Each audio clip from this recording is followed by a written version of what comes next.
Welcome, I'm Brett Gilliland, co-founder and CEO of Visionary Wealth Advisors, and today we are back for another edition of Financial Literacy. The month of April is Financial Literacy Month, so we are here to try to educate you and give you the best tips and tools on wealth management needs for you and your family along your journey. And today I have two special guests.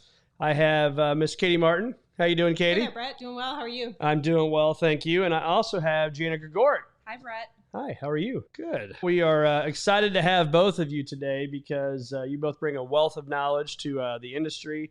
You've been in it for a long time, but I'll let you both maybe say a little bit about your backgrounds, where you came from, and also, as I always say in the podcast, what's made you the woman you are today. But we'll just start, Katie, with you, and what's your background? Sure. Well, thanks for having me. I'm super excited to be here to talk about financial literacy because that's something that I am really passionate about. So I've been in the investment industry for about 19 years. A lot of that was focused on doing in-depth investment research. But a couple of years ago, I transitioned to be a wealth management advisor here at Visionary.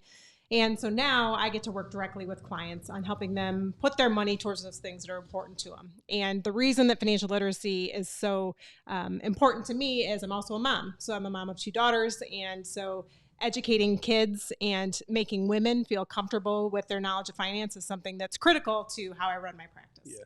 And I think it's neat the transition you made a few years ago to being very, very high level, very big corporate to now working with those individuals. So why was that so important to you? Well, I think it was just, I think finance is something that can be intimidating. And I think working with financial advisors can sometimes be intimidating. And it was important to me to kind of transition to having that ability to help clients really make the most of their life. I think we have one life to live, and our money is the thing that allows us to live our life. And so being able to work with clients to help them put their money towards those things that matter most to them is what really led me to want to make the transition. And I think you're so right. It's so important, the money side, right? I always talk about your health and your wealth. You can have all the money in the world, but no health, money goes. But you can have all the health in the world and no money, probably health goes as well. I think it's critical. So Jana, how are you today? I'm good, thank you. Good. So you are Chief Growth Officer of Visionary Wealth Advisors. So excited to have you, but you as well also made a career change a few years ago. I did. So I spent over 12 years in a corporate setting running and leading teams, running company initiatives, and also decided to make the change because I was looking for more. I was ready to be somewhere that I could be more the ground floor and help build, be a part of the community, and of course be more present with my family. So I was very excited to make the transition to Visionary Wealth Advisors going on almost 4 years ago. Hard to believe. It feels like crazy. It was yesterday, but also that I've been here forever, which is a really great sign, and couldn't be happier personally and professionally in my role as Chief Growth Officer is to be a key member of the executive team, but also, of course, be responsible for the growth of the company, which we're very fortunate to have 8 locations, 32 advisors, and continue to grow, whether helping our advisors one-on-one, how can they better serve their clients, but then also networking within the community with advisors and business leaders and letting them know what a great place Visionary is. And it's kind of, you're always doing financial literacy awareness, right? Not just the month of April, but you're always out talking to people and organizations and really trying to educate on, one, what we do as a company, but number 2, what's available out there to the public, right? I am, and it's so fun because once, I've been doing a lot of networking, and then through conversations casually with people, telling them about Visionary Wealth Advisors, who we are, what makes us different, and then just building relationships. They say, hey, we'd love for you to come tell your story and talk more about Visionary, whether at this networking group or maybe at a chamber meeting, or I've had the opportunity to present to students in business schools, for example, at SIUE, or speak to high schools. And it really, financial literacy starts from that moment with our kids, and they're interested in it and want to learn more about it. And it's important for them to be engaged at an early age. So it's a lot of fun. Yeah, so being raised by a banker, my dad walked me into the bank. I think I was, 12 or 13, and opened this checking account. I'm like, what do you mean? I got to put money away? I got to save money? And so I've known it from a very early age, but it is something that's not taught in our schools. People don't know. So Katie, I would turn to you and say, what does financial literacy mean, and how do you really define that? Yeah, so the way I would describe it is that you feel confident that the steps you need to take to be secure in your financial future. So being financially literate, hopefully then ultimately leads to you having strong financial well-being. I like that. And so do you, I know obviously with social media, I've seen some fun videos you've done with your daughters. And so what's that like right now with you educating some kids? Yeah, as you were just pointing out, one of the challenges with financial literacy is just like anything, the sooner you learn it in life, the better off you'll be as an adult. But like you said, a lot of times it's not something that's taught in school. So most states don't require that it's part of their high school curriculum. So that means that a lot of the responsibility for educating kids about finance falls to the parents. So yes, my kids, as I was, home with them going back about a year, it really gave us a chance to have more conversations on money and kind of helping them learn some of those things that maybe weren't part of the day-to-day things that they learn in school. Yeah.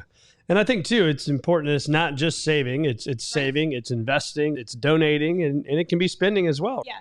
Well, and I have to say, one little win that I felt last week was my daughter got in the car from school and they were talking about the Great Depression in her class. And she was talking about how they were talking about stocks and shares and investing. And she's like, some of the other kids were asking the teacher what investing was. And for once, I actually got to know knew what that was. Yeah. My mom had been talking to me about that, beating me over the head with it for the last couple of months. So anyway, it's fun when your kids start to learn some of those things, like you say, that aren't just learning about a savings account. I'm sure she's as smart as you are, so we could probably just get her to take the test now, and then we could have a financial advisor in middle school, and then get her into high school and stuff. And so, Jana, were you going to add something, I think? Yeah, so to me, financial literacy means being comfortable in your plan. And so having a financial plan is different for everybody. It can even be different for two different spouses. But I think the key is being comfortable with your knowledge and how much you know, and partnering with a financial professional to help you reach those goals. So it doesn't mean that you have to know every in and out of the S&P and the Dow and this stock and that stock. It's truly understanding your goals, yep, making a plan, and partnering with a professional to help you get there. Yeah, you're spot on, because there's so much to know in our industry, and whether you turn on a television, you read the newspaper, a magazine, it can be very, very overwhelming. And also a lot of people just don't talk in what I would say normal terms. I know my clients, when I'm speaking with them, they're like, I appreciate you just talking to us like at a normal level. And because I think it can be so overwhelming for so many different people. So, but why would you say, Katie, it's so important to really start financial literacy at a young age, but just the education overall? Yeah, I mean, I think that the sooner you learn, the sooner you can become smart with your money, especially before you have money, the better off you're ultimately going to be. Yeah. And that's why I think that, financial literacy, I want to be careful because it's important for people of all ages, but it's particularly important when we start, in my view, of starting it at a younger age. Yeah. And Jana, I know for you, you went to University of Illinois, you got your WashU master's, and so and you're U of I as well, aren't you? No, I went to Bradley, that's right, I'm sorry. Just up the road from U of I. That's right. Still in Illinois. That's right. But for you, I mean, the education side was obviously very important, and you got into the financial services world at a young age. And so is that something that you growing up were educated with? It's interesting. Both of my parents were professionals. My mom, a CPA, my dad, an attorney. But they let us be kids, which is good and bad, because you're a kid, you're supposed to enjoy. They didn't involve us in the day-to-day finances. And so it wasn't until I got on my own out of college that I realized, gosh, I really don't know a lot. And here I am in financial services trying to help clients and help our advisors, but I needed to do my own education. So it's something that I'm really passionate about. And what we've seen, especially with women, is that they lack confidence when it comes to finances. And specifically women, there's a statistic that says 61% of women would rather talk about their own death than discuss money. So sorry to interrupt, but think about that. You'd rather, I hate talking about death. It scares me. Even though I'm a faithful man, it's still that unknown.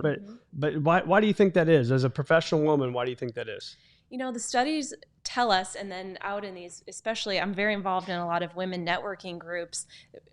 Women are very confident, especially in today's world of women empowerment, but there's still something to be said about having that confidence in money. And I think part of it goes back to a lot of financial professionals are men still. We know there's a gap there, so that's why it's great to have advisors like Katie who are making it their mission to partner with women to help educate them and provide them with a confidence, because we know that women live longer than men. And as the baby boomers are starting, will start to pass away at some point. It's shown that the majority of the wealth will be in the hands of women. So we have to start educating women now, even if you are married and have a great relationship with your financial professional, making sure they're confident in the case something happens in the future, they can take on and continue to execute their plan. And are you seeing that, Katie, out in the marketplace where you think especially the professional women are turning to be more of the decision maker and more of the thought leader on that, if you will? Yeah, I mean, we've already seen that women many times are the breadwinner. So it's clear that women are comfortable making money. And yeah, I'm definitely finding that there is a good market of women that are making the money and want to be the ones that are in charge of making the decisions for their family. And I love partnering with them because that's, there's a lot of, I think women can be very good at managing money. And so I love it when women want to be involved. Yeah. And if I'll just add to that, so for Visionary, I'm responsible for taking any inbound calls from potential clients, which I love because I get to know them, and having relationships with all of our advisors can determine who would be the right introduction for that client. And I had an inbound call a couple weeks ago from a female and told me her story and, about her profession, her husband's profession, their goals for their life. I said, I'd love to take this back, think about who would be the right advisor for you to work with. And at the very end, she stopped me and she said, hey, Jana, before we hang up the phone, I have a silly request. And I said, absolutely, go ahead. And she said, well, if it's not too much to ask, do you have any female advisors that I could work with? And I said, I'm so glad that you said that. In fact, we do. And I'd be more than happy to introduce you to them. She said, I have to be honest, if I was speaking to a man, I probably wouldn't have asked that same question. So to me, that was an aha that women like to work with women and maybe just feel more confident in having that conversation or comfortable for whatever reason. But it just goes to show we have a lot of work to do in helping build that confidence. Well, and I think that speaks a little bit to, you asked me earlier about why I transitioned to this role. So a lot of my background was focused on investments and really kind of the in-depth stuff on picking stocks, mutual funds, whatever. But there's so many more important things that you need to talk about before you get to the investment piece. And so you need to feel comfortable. The biggest element of who you work with as a financial advisor, and I'm sure you find this with your clients, is they need to trust you. And so it really comes down to feeling comfortable, being able to talk about things, especially when you maybe don't feel like you've got the knowledge you need, so that then you can ultimately make better decisions. Yeah, I think you're right there as well. As the most of my conversations, I'm sure like yours, it's not an hour meeting is not 55 minutes of this stock did this or that stock did that or whatever, but it's more around that what's internal. And our mission is to help you achieve a future greater than your past. And I think that's where we spend our time talking about. And if I could, challenge anybody out there listening, is spend some time writing it down, just literally a blank sheet of paper and a pen on where do I want to be 1 year from now? Where do I want to be 3 years from now? Where do I want to be 5 years from now? And so on. And not just financially, but emotionally, physically, spiritually, all those areas. And I think that, you do a good job of that. Our advisors do a good job of that. Would you say that's a really critical part of financial planning? Oh, yeah, for sure. That's where we should be spending the bulk of our conversation because even though it may not seem like it if you don't have the knowledge, but the investing is the easy part. It's the making sure that you're putting your money towards those things that are important to you and that you have those ideas of, often when I meet with clients and kind of give them that challenge of, okay, where do you want to be 1 year from now, 3, what are these goals you have? That's the hard part for them, is kind of taking that step back and thinking about what really am I trying to achieve? I think the big thing, and this kind of speaks to some of the challenges with why I think financial, educating our kids about finance can be kind of challenging sometimes, is that money is a really emotional thing. So it's an emotional topic to talk about. So in some cases, if we're relying on parents to be the ones to talk to their kids about money, they may not have grown up in an environment where you talked about money. Yeah. And so they may not feel like this is something that they should be talking to their kids about because it's, it's just not how they were raised. The other thing, though, is if they don't feel that they're confident in their own knowledge, then they may not feel like they're able to kind of really instill what their kids need to know. And so, I think that veered from your question a little bit, but I think that speaks to just kind of why one of the first things that we always do when working with clients is take that step back to focus it in on their life first. Yeah. And I think too, is the head and the heart. And so I think the head is the numbers, right? And you're a CFA, you're a CFP. So those that don't know what that is, Chartered Financial Analyst, Certified Financial Planner. I know, Jana, you're also a CLU, a ChFC, you have your MBA as well. And so The point to that is we're talking to two very intelligent women, but it is still about getting out of your head and getting into your heart. So, Jana, thoughts on that? Yeah, I thought it was really interesting, Katie, how you said the investing part is the easy part, because this topic is about financial literacy, and people are intimidated by the stocks, the bonds, the mutual funds. But again, it goes back to partnering with a professional like Katie, who knows that and can take your goals and your dreams and put them on paper, and then let the professional worry about the investments underneath.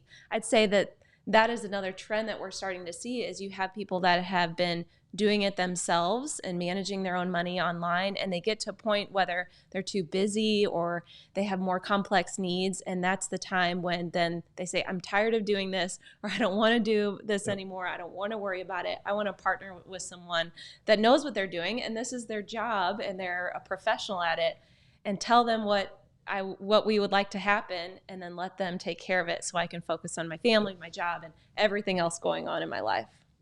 So if we want to be smarter about our money, and I'm driving down the road right now, I'm listening to this great conversation.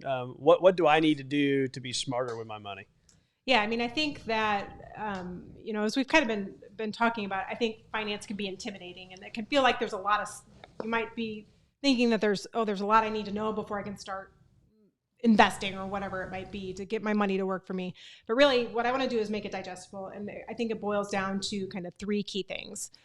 The first one is really having that sense of understanding the money you have coming in and the money you have going out. So money is a scarce resource, right? I mean, you can always make more of it, but once you spend it on something, it's gone. Yep. So that means that we need to be thoughtful in how we make those spending decisions. So obviously when we work, one of the first things that we always do with our money is cover those things that we need. So you have to pay your rent or your mortgage, you have to buy groceries, you have to pay for healthcare. And then the next step is to think about how you can allocate that money to the things that you want. So this whole concept of wants versus needs might feel kind of basic if you're talking to an adult, but when it comes to financial planning, which I'm sure you can kind of relate to this, like this is where we always start when it comes to working with our clients. We always start by taking that in-depth dive into their income statement. So it's having an understanding of what money you have coming in, and then where that money is going when you spend it. And I think it can be pretty eye-opening when you start looking at where your money goes and how you spend your money, because I think you might find that it's surprising how much money can just kind of go out the door without you thinking about it. Yeah. And the reason that I'm going to interrupt real quick on that, because I think it's really important to most people when they come in here. My experience has been they kind of feel embarrassed that they don't know exactly what their bills are or what's coming in, what's going out. And I think you would both agree with me that it's amazing you find all these little things that are going out and how much they add up to be in a massive amount of money every single month. Oh, yeah. Yeah. And I think that the reason why that's an important place to start is the biggest key to being healthy financially over the long term is not spending more than you earn. So you need to know, you just need to have the information. I mean, it's the same as, if you were starting on a diet, you need to step on the scale and see where you're starting from. That's right. When you're starting on your financial planning journey, or when you're starting on just kind of these basics of, I don't even know where to begin when it comes to managing my money. In my view, this is where you should start. And I would just add to that, I think the overwhelming nature for people could keep them up at night, thinking about how are my investments doing? Am I saving enough for retirement? Are we spending more than we're making? And my suggestion would be to start small. So pick one day a month to think about and focus on your finances, whether it's writing down your budget, taking a look at your expenses, making a plan for that month, and then following up the following month and see, how did I do? Maybe it's time to reach out to a financial planner. Maybe we need to make some adjustments with our expenses, but also make sure to celebrate any wins that they have, because small changes can lead to big results. That's exactly right. So we're going to turn the page maybe from a little financial literacy. I'm going to put you both on the spot here, but they don't have their notes for this one, which I always like. So they're like, what's he going to ask? See the fear in my eyes. Exactly. But no, I think it's important that, especially with women in finance today, women are making a bigger splash in the professional world. And I think it's a time, right, that it's the more light has been shed on it. And so what advice would you have for the men and the women, but specifically the women here, on being a woman in finance, but just being a professional in general? And Katie, we'll start with you. Is what advice would you have, big picture, of things that are kind of no miss that you got to do every single day to be a student of your game?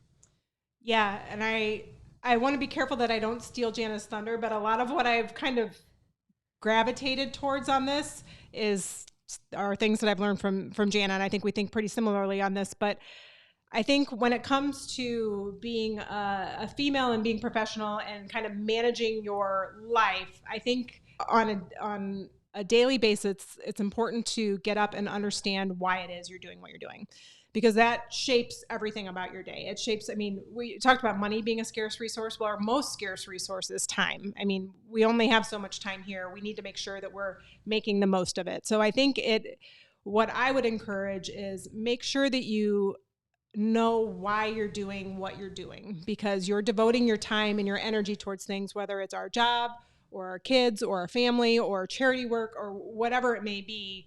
But I think it's not just kind of, it can get pretty easy to get kind of stuck in your routine of going about your day and going to work and coming home and doing the things you need to do.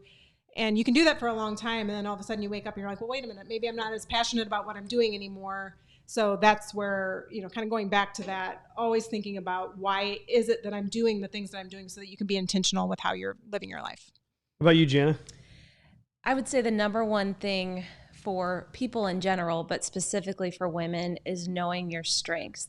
And I go back to the example you provided, getting my MBA at WashU. Extremely intimidating walking in as a young female professional.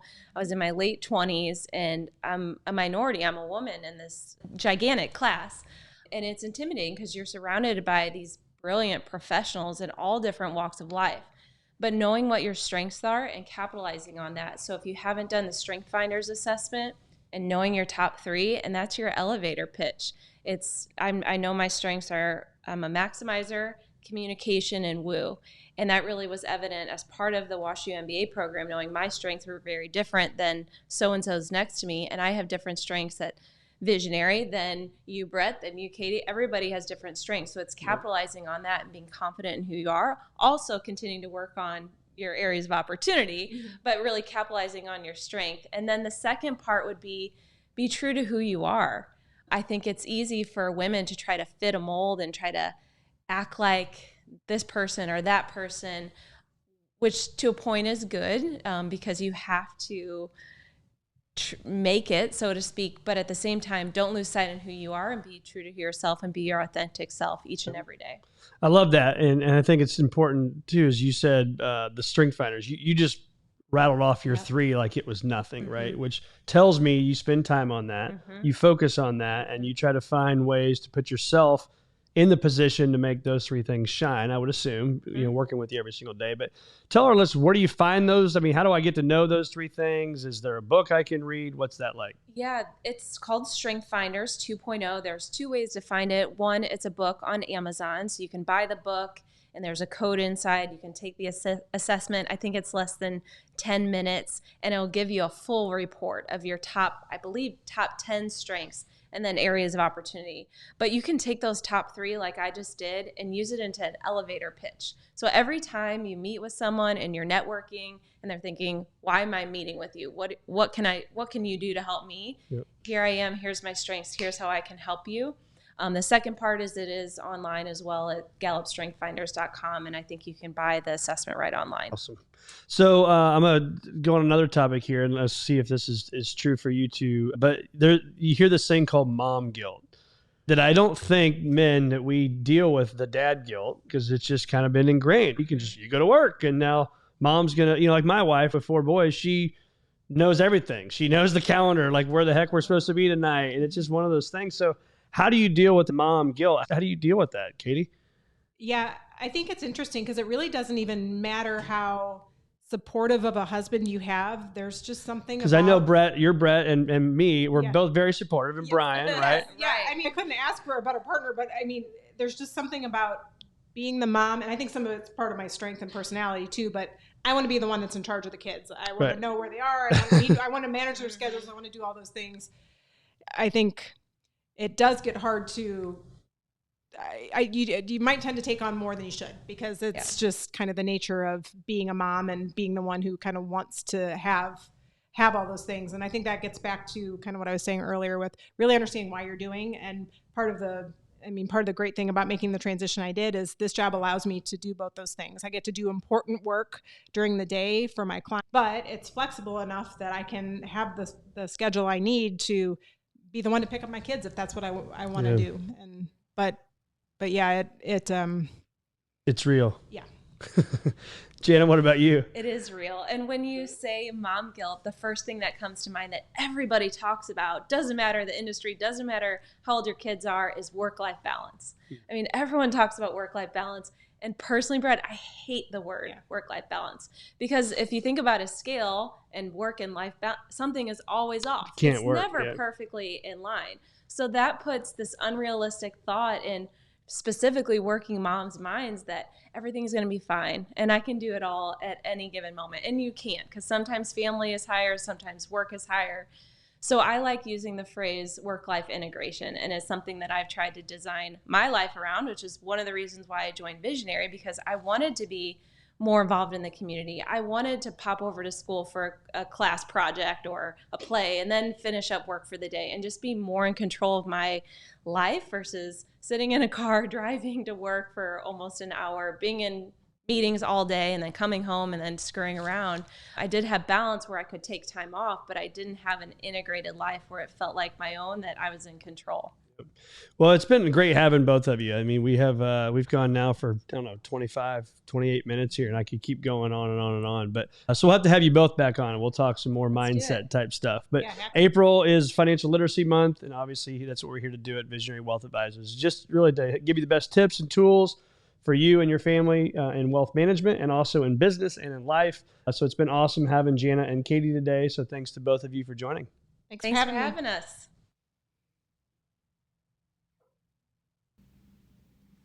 The information provided in this communication is for general information only and should not be construed as personalized investment, legal, or tax advice. This recording is not a solicitation or offer to sell securities or investment advisory services, except where applicable, in states where Visionary Wealth Advisors, LLC has made notice filings or where an exemption or exclusion from such filings exist. Visionary Wealth Advisors is an SEC registered investment advisor. For information about Visionary's registration status and business operations, please consult the firm's Form ADV disclosure documents. The most recent version is available on the SEC's IAPD website at www.advisorinfo.sec.gov.